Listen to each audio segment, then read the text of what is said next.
Isang ina, tatlong biktima, at isang sunod-sunod na pangyayari na ayon sa mga taga-usig ay maingat na isinagawa. Lumabas ang bagong detalye tungkol sa huling sandali bago ang karahasan. Ayon sa paratang, nagsimula ito sa masahe at nauwi sa pagpatay. Tutukan natin ang kasong inilahad ng Law and Crime. Ako si Chris Stewart.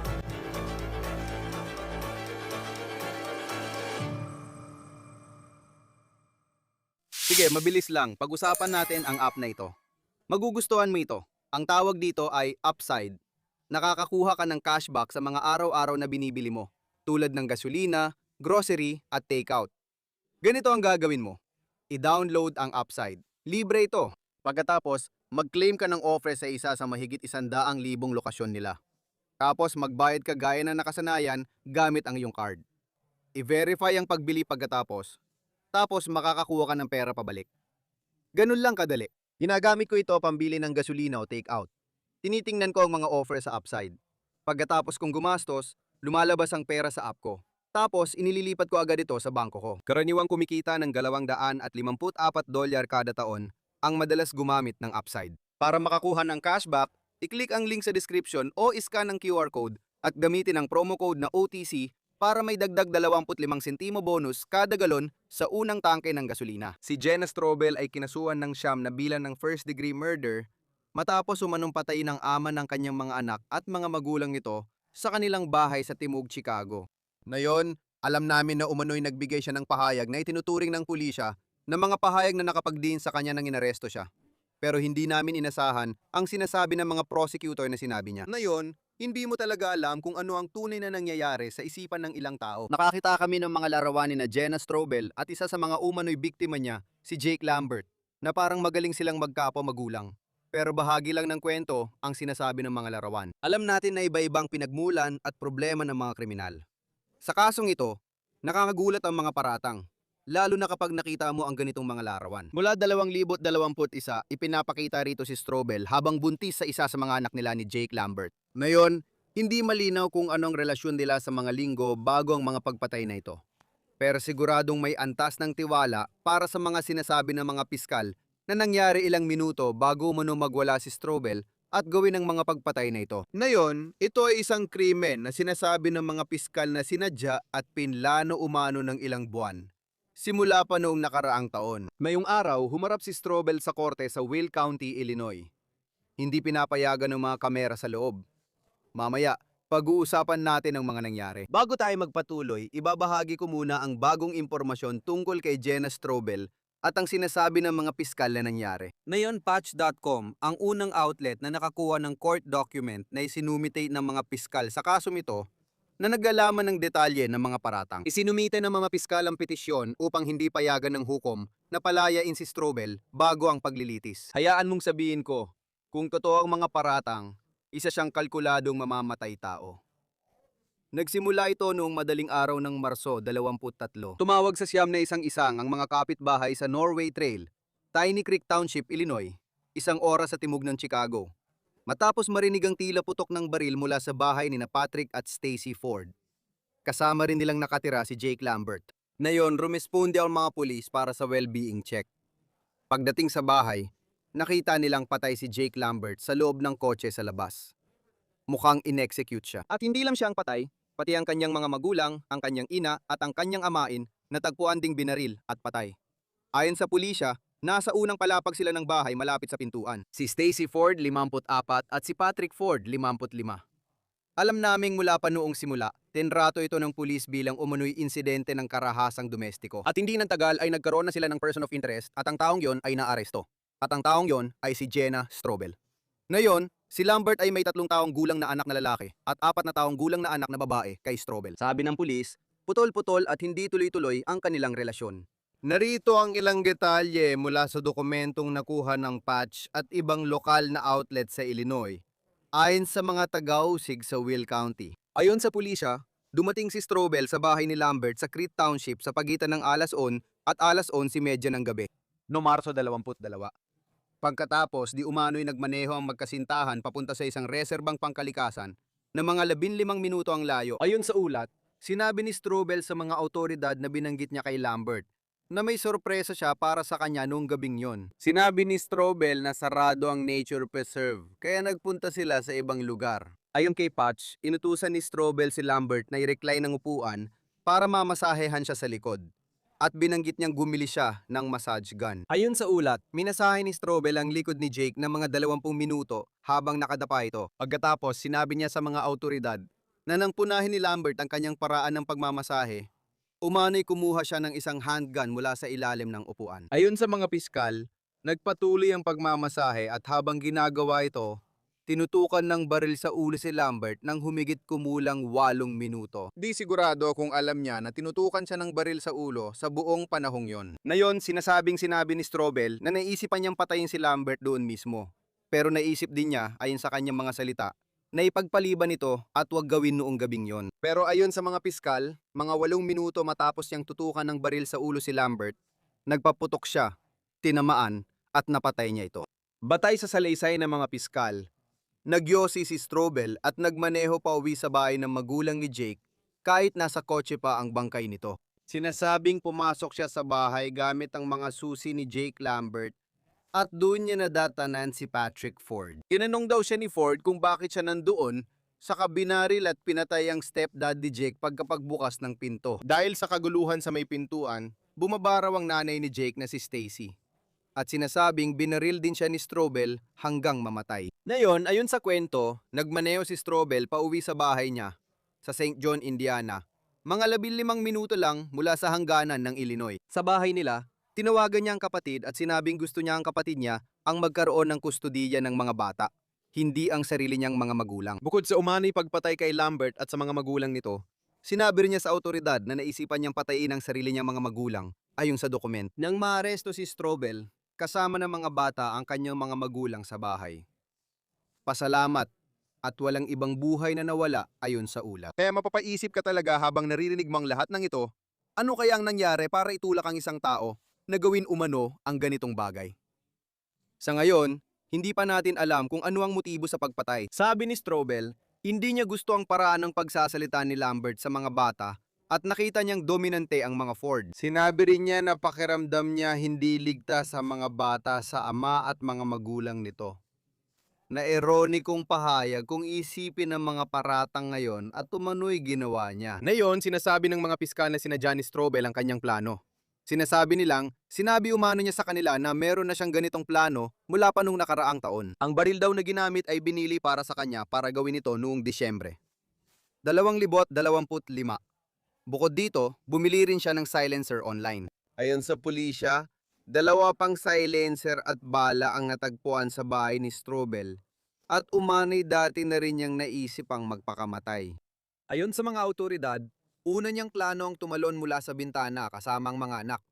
Pero nung nakaraang taon, ay nagbago ito at nauwi sa pagpatay. Sabi ng mga piskal, kinuha niya ang Ripley ng ama niya at sinabing gusto niyang patayin si Jake Lambert.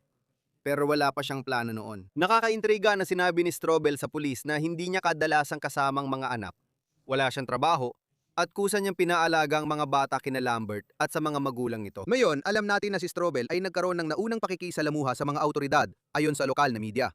Nangyari ito noong Enero 2025. Iniulat na sa pilitang ipinasok siya sa isang pasilidad pangkaisipan matapos ang insidente sa bahay, kung saan pinatay umano niya si Lambert at ang mga magulang nito. Walang naitalang kasong isinampa kaugnay ng insidenteng yon. Ang tanging record ni Strobel ay paglabag sa trapiko noong 2018. Ngayon, sa korte ngayong araw, iniulat ng Patch na naroon si Strobel sa loob ng korte. Tumagal lamang ito ng halos 1 minuto. Mukhang maayos ang kanyang pag-iisip. Malinaw siyang nagsalita ayon sa kanila. Ayon sa ulat, sinabi ni Strobel sa hukom na may abogado siya, pero hindi ito makakadalo ngayon. Babalik si Strobel sa korte bukas para sa pre-trial conference kasama ang abogado niya. Ngayon, inaalala ng nakakakilala kina Stacy, Jacob at Patrick ang kabutihang naidulot nila sa mundo. Sa obituary, inilarawan si Jake bilang mapagmahal na anak, ama, at mahal na kaibigan ng marami. At ang mga donasyon sa kanyang obituary ay mapupunta sa isang lugar na tinatawag na Celebrate Recovery, isang simbahan na tumutulong sa mga naapektuhan ng pag-abuso sa mga nakalululong na sangkap. Si Patrick naman, siya ay mahilig mag-golf. Mahal niya ang pamilya at mga apo ayon sa mga kaibigan. Sabi ng isa, labis siyang mamimiss na di may larawan. Si Stacy ang direktor ng pananalapi ng kumpanyang gumagawa ng graphic. Ipinost ng kumpanya sa Facebook na siya ang gulugod nila ng mahigit 20 taon. Bago tayo tumuloy sa posibleng mangyari sa kasong ito, malinaw na isa itong seryosong kaso ng biumanay karahasan sa tahanan. At kung ikaw o may kakilala kang maaring biktima ng karahasan sa tahanan, maaari kang tumawag sa National Domestic Violence Hotline sa 1800-777-SAFE o mag-text ng START sa 88788. Maaari kang manatiling anonymous. At ito ay isang linya na may mga tauhan 24 na oras sa isang araw. 7 araw sa isang linggo. Kasama natin ngayon si Melba Pearson, Civil Rights at Criminal Law Attorney, dating prosecutor, at kilala bilang your resident legal diva sa YouTube para talakayin ang kasong ito. Maganda na nandito ka sa Law and Crime. Bahagi rin tayo ng kwentong ito. At may alegasyon na sinasabi raw niya na may plano siyang patayin si Jake Lambert bago pa ito nangyari. Kinuha raw niya minsan ang baril ng tatay niya. Kahit gusto niya itong patayin, wala pa siyang plano noon. Mukhang wala namang naging kaso na may kinalaman doon o kung nai-report man ito sa pulis. At baka ito pa lang ang unang beses na naririnig ito ng mga pulis. Siguro mula sa legal na pananaw, sa mga paratang laban sa kanya ngayon, paano ba nakakaapekto ang ganitong bagay? Bakit hindi ito napigilan kung alam ng mga tao na may mga problema siya at posibleng balak gawin ang ginawa niya? Masaya ako makasama ka, Chris, at may ilang antas ang usaping ito. Una sa lahat, ang katotohanan sinubukan na niyang gawin ito dati, kahit na hindi naman talaga niya tinangkang saktan siya o gumawa ng anumang ganoon. Ngunit siya ang unang kumilos sa pagkuha ng sandata at pagsabing gusto niyang patayin ang kanyang partner. Iyan mismo ay isang bagay na siguradong magagamit ng mga piskal bilang patunay para ipakita iyon. Parang mawawala ng bisa ang ilang argumentong pampagaan na gagamitin ng depensa, gaya ng pagsasabing siya ay may sakit sa pag-iisip. Nagawa naman niyang buuin ang intensyon na subukang gawin ito noon. Kaya, dahil sa naunang interaction na yon, sa tingin ko, magagamit yon ng mga piskal para ipakita na may intensyon siya, kaya niyang bumuo ng intensyon, at hindi ito aksidente, hindi dahil galit siya o pagtatanggol sa sarili o kung ano paman. Kaya, magiging critical yon. Ngayon, kung titingnan naman ng ama mula sa pananaw na sibil, walang duda. Sa tingin ko, may sapat na dahilan ang mga natitirang miyembro ng pamilya ng biktima para magsampa ng kaso. Dahil ang totoo, alam ng ama na may problema sa kalusugan ng pag-iisip ang kanyang anak na babae.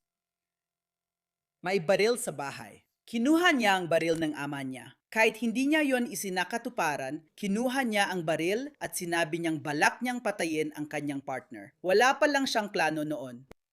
Tama ba yon? Dapat sapat na yon para kunin niya ang telepono at sabihin, pakinggan mo, kung ayaw mong tumalog sa siyam na isang-isang, pwede kang tumalog sa 311 o iba pang numero. Sa Florida, meron kaming 311. Pero kadalasan may iba pang hotline kapag may taong dumaranas ng mental health crisis. Tumawag ka doon. Sa ganong paraan, siya ay ma-ospital ng sapalitan. Makakakuha siya ng tamang alaga. Maaring ma-diagnose siya. At baka yun pa ang nakapagligtas sana ng buhay nila. Kaya yung katotohanang wala siyang ginawa at alam niyang may balak siyang pumatay. May pananagutan na siya doon. Ngayon, posible ring magkaroon ng criminal na pananagutan. Nakita na natin ito sa kaso ng Crumbly. Nakita na rin natin ito sa mga kaso, gaya ng kamakailan sa Georgia, kung saan kinasuhan ng mga magulang nang magsagawa ng pamamaril sa paaralan ang kanilang anak. Medyo iba ang sitwasyon dahil hindi naman siya menor de edad, malinaw yon. Pero kasabay niyon, alam niya na may mga iniisip siyang pumatay, na may balak siyang pumatay. Wala siyang ginawa para protektahan ang komunidad o tawagan ng biktima para sabing kakaiba ang kilos ng anak niya. Alam mo yon, maging alerto ka, parang alam mo yon, baka gusto mong dagdagan ng seguridad mo o kaya magbigay ng babala sa iba. Oo. At sana naiwasan ito. Alam mo, baka napapasok na tayo sa mga bagay na hindi pa natin talaga alam ang mga detalye. Pero kahit dun pa lang, malinaw na may pinagdadaanan siyang issue sa kalusugan ng isip. Malinaw naman. Malinaw naman. Ibig kong sabihin, baluktot, nakakabahala, lahat ng negatibong salita na maiisip mo. Ganun ang mga paratang na ito at mukhang pinagplanuhan talaga lahat ng ito. Parang may nangyayari talaga doon, diagnose man o hindi. Kung ikaw ang ama at maririnig mong sinabi niya sa pulis na kinuha ko yung barilya dati at parang papatayin ko si Jake Lambert pero wala pa akong plano noon. Paano mo mapapatunayan sa usaping sibil na yun talaga ang nangyari? Kung pwedeng sabihin ng tatay na baliw ang anak niya at di niya alam ang sinasabi nito. Oo, kaya nga sinabi ko na baka may basehan ka. Hindi porket may basehan ka, tiyak na panalo ang kaso mo. Pero ito ay isang bagay na sa tingin ko, alam mo, kapag nalampasan na ng pamilya, ang napakahirap na yugto ng unang pagdadalamhati. Sinasabi kong unang dahil panghabang buhay ang pagdadalamhati. Hindi ito natatapos kahit matapos ang isang taon. Kaya gusto kong bigyan diin iyon. Pero kapag nalampasan na nila ang unang yugto ng pagdadalamhati at ang proseso ng hustisyang kriminal, maaaring gusto nilang tingnan ang kanilang mga option kung posible ba ito. Sa tingin ko, pagkukulang ko kung hindi ko sasabihin na, uy, dapat itong pag-isipan kasi nakita natin ang resulta. At sa huli, kung totoo nang may arma siya na tugma sa sinabi niyang kinuha niya mula sa kanya at inilagay sa ilalim ng kanyang kama, at kung nagtutugma ang pagkakasunod ng mga pangyayari, mas kaunti ang ebidensya na kailangan dito kaysa sa kasong kriminal, kung saan kailangang patunayan ng lampas sa makatwirang pagdududa. Sa sibil, preponderance of the evidence ang kailangan, ibig sabihin mga 51% na malamang na ginawa ng tao iyon, kumpara sa beyond reasonable doubt na mas mataas talaga ang pamantayan. Kaya may paraan, hindi ko sinasabing sigurado o garantisado ang tagumpay, pero may paraan. Tingnan mo ang mga paratang sa ginawa niya nung gabing yon. Pwede mo tingnan lahat ng mga paratang. Ibig kong sabihin, bumalik tayo nung una niyang naisip ang planong ito. At ayon sa kanya, based sa mga sinabi niya sa pulis, doon nakabase ang lahat ng ito. Mula sa pagpaplano noong Disyembre, at nung sinabi niyang bibigyan sila ng masahe, nagmaneho sila. Ayon sa paratang, pinatay niya sila at isinagawa ang lahat ng ito. Mapapaisip ka talagang may issue sa mental health dito. Walang duda. Pero paano nga ba yun makakaapekto kung masasabi niyang baliw siya? Paano makakatulong yun sa depensa niya laban sa mga paratang at sa mga inamin daw niyang ginawa sa pulis? Hindi talaga pwede gawing depensa ang pagiging baliw. Ang dahilan kasi, una sa lahat, pagdating sa pagiging baliw, naiintindihan mo ba ang bigat ng mga kasong hinaharap mo? Kaya mo bang makibahagi ng maayos sa iyong sariling depensa? Yan ang dalawang pangunahing bagay na titingnan ng kahit sinong hukom sa pagdedesisyon, kung ikaw ba ay karapat-dapat humarap sa paglilitis at kung posible bang gamitin ang depensa ng pagiging baliw. Kaya ang totoo, oo, naunawaan niya ang nangyayari. Siya ay karapat-dapat humarap sa paglilitis. Sa tingin ko, wala namang magiging problema doon. Ngayon, gagamitin ba ng abogado niya ang pansamantalang pagkabaliw? Hindi ko iniisip na gagana yon kasi may tala na tayo na masasamang sinabi niya sa iba't ibang pagkakataon. Kaya sa tingin ko, hindi yon mangyayari. Alam mo, yung plano niya sa pagkuha ng massage gun at iba pa, mahirap nang sabihing pansamantalang pagkabaliw lang yon. Hindi ko rin nakikitang uubra yon. Sa tingin ko, mas magiging bahagi ang mental health sa negosasyon kung magkakaroon ng plea. Kung may option man para sa plea, di ba? Kasi alam mo, hindi talaga siya... Okay, meron siyang undiagnosed na mental illness na naging sanhi nito. Hindi ibig sabihin na inosente siya dahil sa insanity kasi alam niyang mabigat ang ginawa niya at may pinatay siya. Hindi niya inisip na may Martian na gumawa ng krimen. Sinabi niya, kinuha ko ang baril, pinatay ko siya, ganito ko ginawa. Hindi ko alam bakit ko ginawa. Hindi ko alam kung bakit ako pumunta sa magulang, pero ginawa ko pa rin. Kaya sa tingin ko, mas magiging negosasyon ito kaysa aktwal na gamitin sa paglilitis at gamitin yon para sabihing siya ay walang sala. Tinitingnan ko rin, alam mo yun, binabasa ko itong artikulo na may kasamang petisyon na inihain ng mga piskal. Napakadetalyado nito, hindi lang tungkol sa gabing yon, kundi pati na rin sa buong kwento na nangyari. Nandyan din ang mga detalye mula nung una niyang naisip ang plano, pati mga pagkakataong naisip niyang gumawa ng iba pang bagay na alam naman nating hindi niya ginawa. Sa palagay ko, tiyak na inabot siya ng oras para ilahad lahat ng detalyeng ito. Paano mo gagamitin kung naitala na yon? Hindi ko alam kung aabot ito sa paglilitis. Mukhang mahirap na kaso ito para sa depensa kung inamin niya lahat sa ilalim ng panunumpa o matapos basahan ng kanyang mga karapatan. Parang paano mo haharapin yon, alam mo, para sa isang trial attorney, para sa isang prosecutor? Kung umabot talaga sa puntong yon, alam mo, ipi-play mo lang ba ang 1 oras at kalahating interogasyon at hahayaan mo na lang na mapanood ng hurado lalo na kung inaamin niya lahat ng ito. Oo, ibig ko sabihin, ang pag-amin ang magiging sentro ng kaso ng prosekusyon dahil siya mismo ang nagsasabi, gamit ang sarili niyang mga salita, kung ano ang ginawa niya, pati na ang mga proseso kung paano niya nagawa ang pagpatay na ito. Kaya niyang literal na akayan ang hurado sa buong proseso. Kaya ang tanging nakikita kong paraan para sa depensa ay, una, maaring hindi siya wastong binasahan ng pulis ng kanyang mga karapatan, o kaya naman ay hindi niya naintindihan ang kanyang mga karapatan noong panahong iyon. Nung nagbigay siya ng pag-amin, hindi ito kusam loob at ginawa ng may buong pagkaunawa. Kung ako ang depensa, gagawa ako ng paraan para mapawalang bisa iyon. At kung wala nang ibang magagawa, wala ka na talagang ibang pwedeng gawin. Literal. Dahil gaano ba kahirap makuha ito, ibig kong sabihin, lalo na ang isang bagay na alam ng hukom na magiging sentro ng kasong ito.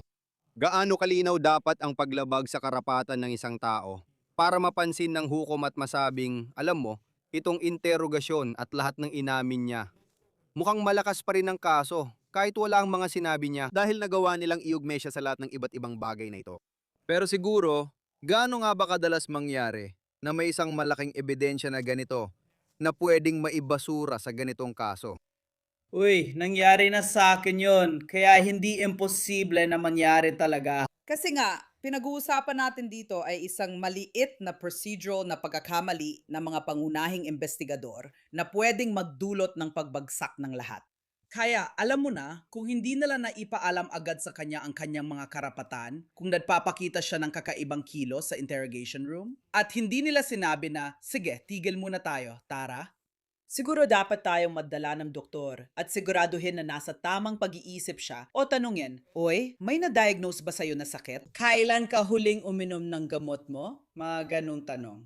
Kung hindi nila tinahak ang landas na yon, pwedeng gamitin ng depensa yon para subukang mapawalang bisa ang pag-amin sa korte. Hindi ko sinasabing epektibo ito, pero bilang abogado, nilalaro namin ang barahang ibinigay sa amin, minsan maganda, minsan pangit. Kaya sa tingin ko, yun nang ang paraan para umusad mula sa pananaw ng depensa. Tingnan mo lang siya at ang pinagmulan niya, pati mga litrato niya sa Facebook. Kung iisipin mo, mahirap paniwalaang siya ang gagawa ng sunod-sunod na pagpatay. Nasa birthday party siya ng 2 taong gulang niyang anak na babae, may balloon arch pa. Para normal lang siya, lalo na sa 2023. Parang nung huminto ang mga post sa social media, parang okay na lahat. At yun lang ang naipapakita ng mga litrato. Sa tingin ko, kung isang 18 o 19 na taong gulang na lalaki ang pinag-uusapan, baka ibang pananaw natin at wala tayong parehong simpatya, gaya ng ibinibigay natin sa isang nanay sa mga litrato. Gaano kadalas nangyayari na naapektuhan ng kaso dahil sinasabi ng prosecutor na pwede siyang kaawaan ng jury? Yung mga juror na maaring wala talagang alam tungkol sa kasong ito, nauupo lang doon. Paano ba talaga ito nakakaapekto sa paraan ng paghawak ng prosecutor sa isang kaso at kung paano maaring umusad ang mga negosasyon para sa plea bargain? Siyempre, kailangan mong tingnan ang lahat ng aspeto ng kaso mo. At kasama na doon hindi lang ang ebidensya, mga pagamen, lahat ng yon, kundi pati na rin kung paano tatanggapin ng jury ang akusado. Ngayon, hindi dapat yon ang pangunahing dahilan mo para mag-alok ng plea o anumang katulad nito. Pero kailangan mo pa rin isaalang-alang yon pagdating sa kung paano mo ihaharap ang kaso mo. Paano ko, anong uunahin kong ipakita? Ano ang magiging panghuli ko? Lalo na kung alam kong, sige, maaring tumistigo siya, malamang hindi, pero posible pa rin yon. Paano kaya yon tatanggapin ng hurado? Pero syempre, tandaan din natin na ang karaniwang hurado ay sa pagpili ng hurado, susubukan mong alisin ang mga huradong nakapanood na ng maraming balita tungkol sa kasong ito. Kaya may ganong aspeto rin. Pero alam mo, kapag nalampasan mo na yon, maaring hindi pa nakita ng mga hurado ang mga larawan niya sa Facebook kasama ang mga bata, di ba? Maaring hindi pa mailabas ang mga larawan yon sa mismong paglilitis. Maaring hindi nila makita ang imaheng iyon na mapamilya siya, maliban na lang kung ipapakita ng depensa ang mga larawan o iba pa. Basta may kaugnayan. Hindi nila madaling mailalabas ang litrato niya kasama ang mga anak niya. Kaya tingin ko, hindi yon ang pangunahing dahilan sa kasong ito. Ito ay dapat pag-isipan ng parehong panig.